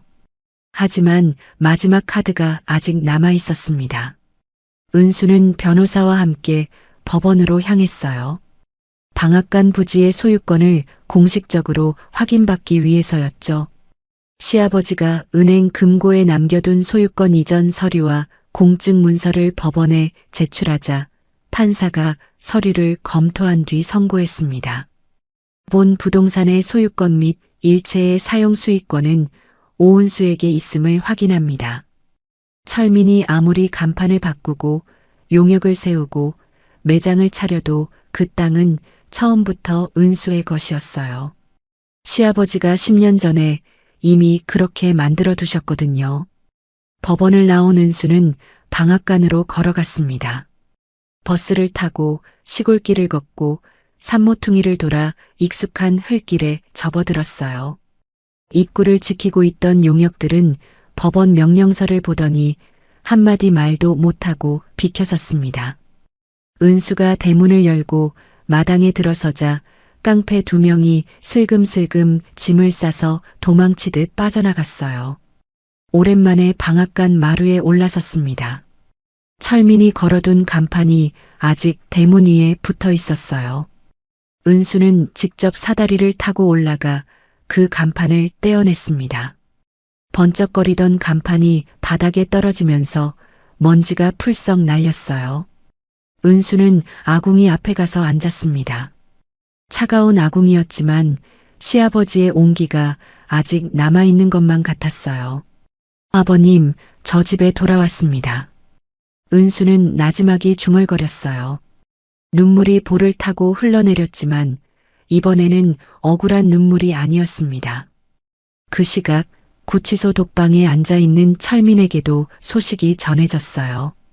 방앗간을 빼앗겼다는 소식, 가처분이 떨어졌다는 소식, 상간녀까지 공모 혐의로 긴급 체포되었다는 소식이 한꺼번에 밀려왔습니다. 철민은 독방벽에 이마를 박으며 울음을 터뜨렸어요. 옆 간방에서는도 갑순의 울음소리가 밤새 끊이지 않았습니다. 은수는 방앗간 마루에 앉아 저녁 하늘을 올려다보았어요. 시아버지가 숨겨둔 카드가 하나하나 세상에 드러날 때마다 남편과 시어머니가 던져준 그 낡은 땅 문서의 무게가 달라지고 있었죠. 그리고 은수는 알고 있었습니다. 아직 마지막 한 장이 남아있다는 걸.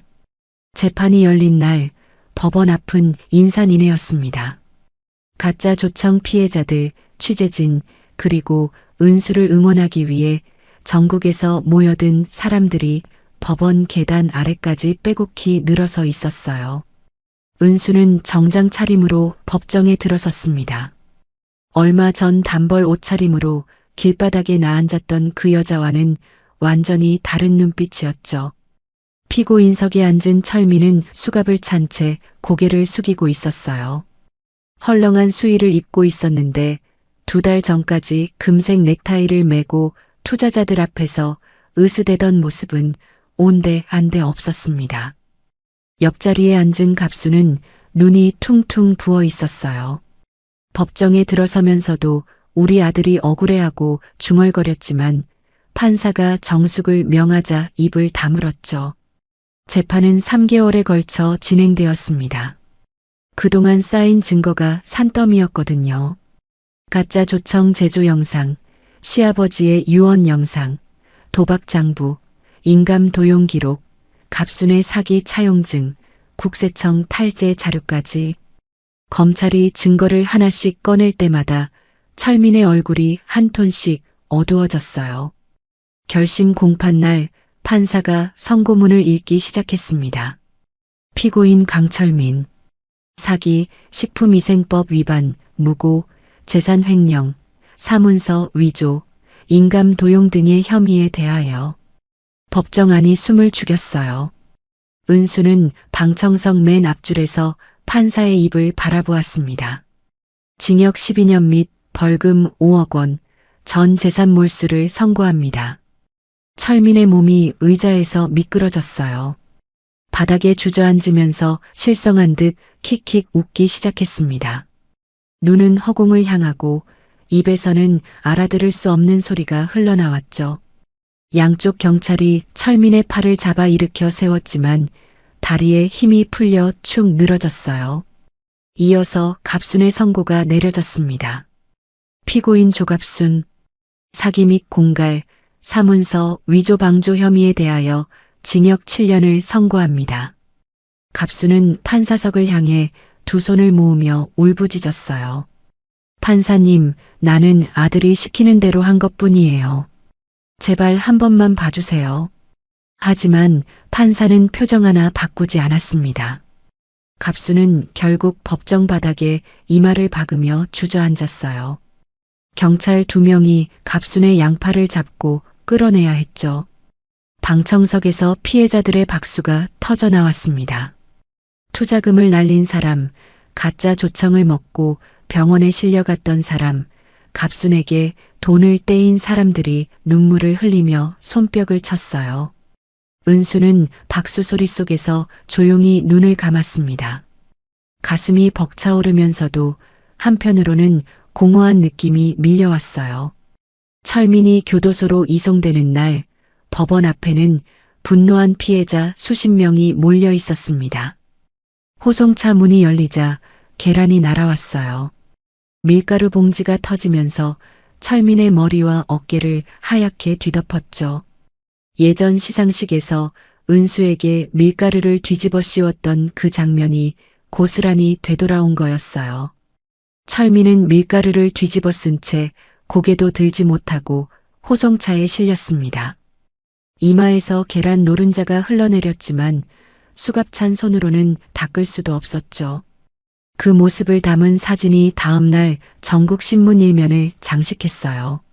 제목은 하나같이 비슷했습니다. 가짜 명인의 최후.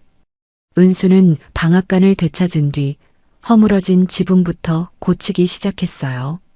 철민이 멋대로 바꿔놓은 내부를 원래대로 돌려놓고 시아버지가 쓰시던 가마솥 자리에 새 아궁이를 놓았습니다. 마을 사람들이 하나둘 찾아와 도움을 주었어요. 은수를 가장 앞장서서 구박했던 마을 이장이 제일 먼저 왔죠. 이장은 방앗간 마당에서 은수 앞에 큰 소리로 사과했습니다. 은수 씨, 우리가 눈이 멀었어. 그때 물을 뿌리고 쌀바가지를 엎은 거 평생 사죄해도 모자라. 이장님, 저는 원한을 쌓으러 돌아온 게 아닙니다. 아버님이 이 마을에 뿌린 씨앗을 키우러 온 거예요. 은수는 마을 전체를 황금도라지 특구로 만드는 사업을 시작했어요. 시아버지가 연구하셨던 황금도라지의 특허권은 이미 은수 명의로 등록되어 있었거든요. 주민들에게 도라지 재배법을 가르치고 수확한 도라지로 조청을 만들어 함께 파는 구조를 만들었습니다. 자기 혼자 잘 먹고 잘 살겠다는 게 아니라 마을 전체가 같이 살 수 있는 길을 연 거였죠.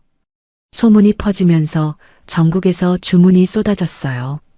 은수가 직접 만든 황금조청은 열흘 만에 초도 물량이 완판되었습니다.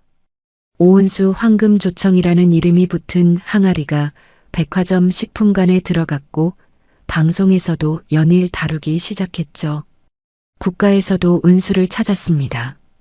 전통식품명인 심사위원회가 은수의 조청을 검증한 끝에 은수를 대한민국 제1호 전통조청 명인으로 지정했어요.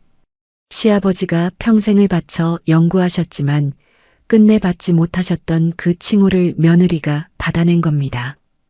명인 인증서를 받는 날 은수는 인증서를 가슴에 안고 방앗간 아궁이 앞에 가서 앉았어요. 아버님 받았습니다. 아버님이 못 받으신 거 제가 대신 받아왔어요. 눈물이 볼을 타고 흘렀지만 입가에는 미소가 걸려 있었습니다. 그 시각 교도소 독방에서 철민은 작은 화면으로 뉴스를 보고 있었어요. 은수가 명인 인증서를 들고 웃는 모습이 화면 가득 잡혔습니다. 철민은 리모컨을 던지고 벽에 이마를 박았어요. 이마에서 피가 났지만 멈추지 않았습니다. 교도관이 달려와 말렸지만 철민은 벽을 붙잡고 울부짖었어요. 내가 그 땅을 쓰레기라고 버렸는데 그게 이렇게 될 줄 어떻게 알았겠어. 그건 후회가 아니었습니다. 자기가 놓친 것이 얼마나 큰지 깨달은 분함이었죠. 한편 여자 교도소에서는 갑순이 밥을 먹다가 옆 수감자에게 허풍을 떨고 있었어요. 내 며느리가 명인이야. 내가 키운 며느리라고. 수감자가 코웃음을 치며 되물었죠. 그 며느리를 도둑년이라고 쫓아낸 게 당신 아니야? 뉴스에서 다 봤어. 갑순의 얼굴이 벌겋게 달아올랐어요. 다른 수감자들이 킬킬 웃으면서 한마디씩 보탰습니다. 내 며느리래. 쫓아놓고 이제 와서 내 며느리래. 갑순은 밥그릇을 든 채 아무 말도 못하고 고개를 숙였어요. 차가운 보리밥 위로 눈물이 뚝뚝 떨어졌습니다. 은수는 구치소에 면회를 가지 않았어요. 편지도 보내지 않았습니다. 철민과 갑순이 준 고통에 비하면 그들이 감옥에서 보내는 시간은 아무것도 아니라고 생각했거든요. 대신 은수는 방앗간 마루 한쪽 벽에 시아버지의 영정 사진을 걸었어요. 사진 아래에는 시아버지가 쓰시던 약초절구와 낡은 연구 노트를 나란히 놓았습니다. 철민이 마당에서 불태우려 했지만 은수가 한 것만 몰래 빼둔 것이었어요. 매일 아침 은수는 아궁이에 불을 지피기 전 영정사진 앞에 조청 한 숟가락을 올렸습니다. 시아버지가 생전에 가장 좋아하셨던 황금빛 조청이었어요. 은수를 괴롭혔던 세상이 이제 은수를 찾기 시작했습니다. 하지만 은수는 달라지지 않았어요. 여전히 새벽 5시에 일어나 아궁이에 불을 지피고 약초를 씻고 가마솥 앞에서 조청을 저었습니다. 그리고 은수는 알고 있었어요. 이 모든 것이 끝이 아니라 시작이라는 것을. 10년이 흘렀습니다. 방앗간 마을은 완전히 달라져 있었어요. 황금 도라지밭이 산비탈을 따라 펼쳐지고 방앗간 옆에는 깔끔한 체험관이 들어서 있었습니다. 마을 입구에는 황금 도라지 마을이라는 나무 간판이 세워져 있었고 주말이면 전국에서 관광객들이 찾아왔어요. 은수가 마을 주민들과 함께 일군 황금 도라지 특구는 전국에서 손꼽히는 전통 식품 산지로 자리 잡았죠. 은수는 55살이 되었어요. 머리에 흰 가닥이 섞이기 시작했지만 새벽 5시면 어김없이 아궁이 앞에 앉아 불을 지폈습니다. 그건 10년 전이나 지금이나 달라지지 않았어요. 달라진 건 은수의 뒤에 사람들이 생겼다는 거였습니다. 제자 23명이 전국 각지에서 찾아와 은수 곁에서 조청 만드는 법을 배우고 있었어요. 그 중에는 시댁에서 쫓겨난 며느리도 사기를 당해 빈손이 된 아주머니도 혼자 아이를 키우는 젊은 엄마도 있었죠. 은수는 그들에게 조청 만드는 법만 가르친 게 아니었어요. 바닥에서 일어서는 법을 가르쳤습니다. 봄이었어요. 방앗간 앞 마당에 제자들이 줄을 서서 은수에게 인사를 올렸습니다. 90도로 허리를 숙이는 제자들 뒤로 황금빛 도라지꽃이 산바람에 흔들렸어요. 은수는 제자 한 명 한 명의 얼굴을 바라보며 고개를 끄덕였습니다. 오늘부터 여러분이 각자의 마을에서 조청을 만드세요. 아버님의 비법은 금고에 넣어두라고 있는 게 아니라 사람들 손에서 살아 움직여야 합니다. 그날 오후 은수는 시아버지의 묘소를 찾아갔어요. 묘비 앞에 무릎을 꿇고 품에서 꺼낸 것은 작은 조청 항아리 하나였습니다. 황금빛으로 빛나는 조청이 항아리 안에서 꾸덕하게 빛났어요. 은수가 직접 새벽부터 달인 올해 첫 조청이었죠. 은수는 항아리를 묘비 앞에 정성스럽게 올려놓고 절을 했습니다. 아버님, 아버님이 지키려던 이 황금빛, 제가 온 세상에 다 퍼뜨렸습니다. 목소리가 떨렸어요. 눈물이 볼을 타고 흘러내렸지만 입가에는 미소가 걸려 있었습니다. 아버님이 아궁이 밑에 숨겨두신 그 비방서, 이제 23명의 제자가 외우고 있어요. 아버님의 손맛이 이 산골에서 전국으로 퍼져나갔습니다. 바람이 묘비 위를 쓸고 지나갔어요. 마치 시아버지가 대답이라도 하듯 산등성이에서 따뜻한 봄바람이 은수의 머리카락을 어루만졌습니다. 은수는 묘소에서 일어나 산을 내려왔어요. 마을 어귀에 다다랐을 때 체험관 앞에 작은 소동이 벌어지고 있었습니다. 넉마를 걸친 남자 하나가 체험관 입구에서 버티고 서 있었어요. 머리는 반백이 되었고 광대뼈가 툭 튀어나온 얼굴에 수염이 지저분하게 자라 있었습니다. 경호원이 남자의 앞을 막아서면서 말했죠. 여기 관계자 외 출입 금지입니다. 남자가 경호원의 팔을 뿌리치며 소리쳤어요. 나야 나. 강철민이라고. 여기 내 아버지 방앗간이란 말이야. 철민이었습니다. 징역 12년 중 감형을 받아 출소한 지 얼마 되지 않은 모습이었어요. 양복 대신 헌 점퍼를 걸치고 운동화는 밑창이 닳아 발가락이 보였습니다. 출소 후 갈 곳이 없어 서울역에서 폐지를 줍다가 은수의 브랜드 광고가 실린 전광판을 보고 마을까지 찾아온 거였어요. 한때 금색 넥타이를 메고 수백 명의 투자자 앞에서 으스대던 남자의 흔적은 어디에도 없었죠. 경호원이 철민을 밀어내자 철민은 마당 흙바닥에 넘어졌어요. 이마에 흙이 묻었지만 일어나지 못하고 바닥에 엎드린 채 울기 시작했습니다. 마침 산에서 내려오던 은수의 차가 마을 어귀를 지나고 있었어요. 은수는 차창 밖으로 흙바닥에 엎드려 우는 남자를 보았습니다. 철민이라는 걸 알아보았어요. 하지만 은수의 표정에는 분노도 연민도 아무런 감정도 떠오르지 않았습니다. 마치 길가에 웅크린 낯선 이방인을 보듯 은수는 시선을 거두고 앞을 바라보았어요. 차가 지나간 뒤 철민은 먼지 속에서 고개를 들었습니다. 체험관 벽에 걸린 커다란 간판이 눈에 들어왔어요. 오은수 황금조청 본가라는 글씨 아래에 시아버지 강종구 명인의 사진이 나란히 걸려 있었죠. 철민은 아버지의 사진을 올려다보며 입술을 깨물었습니다.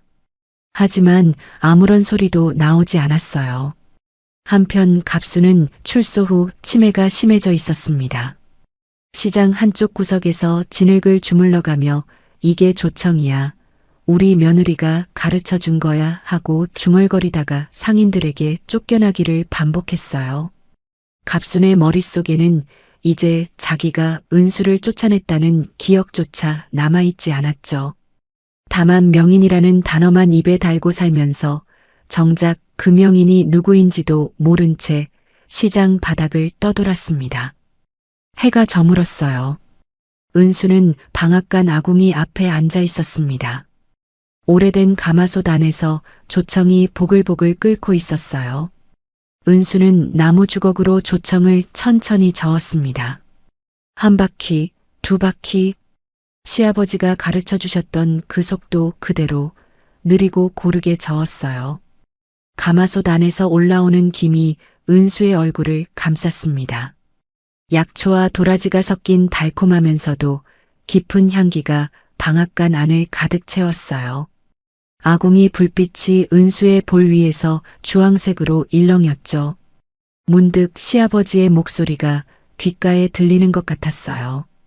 은수야, 조청은 급하게 끓이면 타버려. 천천히, 꾸준히 저어야 황금빛이 나오는 거야. 은수는 미소를 지었습니다. 시아버지가 아궁이 앞에 나란히 앉아 구운 감자를 건네주시던 그 시절이 떠올랐거든요. 그때도 이렇게 조청을 저으면서 이런저런 이야기를 나누었었죠. 은수는 시아버지가 가르쳐 주셨던 노래를 흥얼거리기 시작했어요. 가사도 제대로 기억나지 않는 오래된 노래였지만 멜로디만은 선명했습니다. 흥얼거리는 소리에 맞춰 주걱이 천천히 원을 그렸어요. 은수의 눈에서 눈물이 한 방울 흘러내렸습니다. 슬픈 눈물이 아니었어요. 오랫동안 참아온 행복이 한꺼번에 터져 나온 것이었죠. 가마솥 안에서 끓어오르는 조청의 황금빛이 저녁 노을과 섞였습니다. 아궁이 불빛과 노을빛이 합쳐지면서 방앗간 안이 온통 황금색으로 물들었어요. 버려진 흙에서 황금을 찾는 법. 시아버지는 은수에게 조청이 아니라 삶을 이기는 법을 가르쳐 주셨습니다. 은수는 주걱으로 조청을 한 숟가락 떠서 입에 가져갔어요. 혀끝에 닿는 순간 달콤하면서도 깊은 맛이 온몸으로 퍼져나갔습니다. 15년 전 시아버지가 처음 끓여주셨던 그 맛과 똑같았어요. 은수는 눈을 감고 세상에서 가장 평온한 미소를 지었습니다. 방앗간 굴뚝에서 피어오르는 연기가 저녁 하늘로 천천히 올라갔습니다. 황금빛 노을이 마을 전체를 물들이고 도라지밭 사이로 바람이 불면서 꽃잎들이 하늘하늘 흔들렸어요. 그 황금빛 안에서 은수의 노랫소리가 산골 마을에 조용히 퍼져나갔습니다. 오늘의 이야기는 어떠셨나요? 명나라 홍자성은 책은담 서문에서 이렇게 적었습니다. 교득책은 백사가도 나물 뿌리를 씹어낼 수 있는 사람이라면 세상 모든 일을 해낼 수 있다는 뜻이죠. 가장 쓰고 거친 것을 끝까지 견뎌본 사람만이 진짜 단맛을 알 수 있다는 가르침입니다. 오늘 사연 속 은수도 마찬가지였어요. 지하철역 바닥에서 신문지를 덮고 잠들 만큼 바닥을 겪었기에 아궁이 앞에서 황금빛 조청을 저을 자격을 얻은 게 아닐까요? 살다 보면 누구에게나 뿌리를 씹는 시간이 찾아옵니다. 하지만 그 쓴맛을 끝까지 삼킨 사람만이 자기만의 황금빛을 만들어낼 수 있습니다. 오늘 은수 씨의 사연이 마음에 남으셨다면 댓글로 여러분의 생각을 들려주세요. 이 따뜻한 이야기가 더 많은 분들에게 전해질 수 있도록 구독과 좋아요로 함께 해주신다면 여러분의 하루에 좋은 일만 가득하실 거예요. 오늘도 들어주셔서 감사합니다. 건강하고 행복한 하루 보내시길 바랍니다.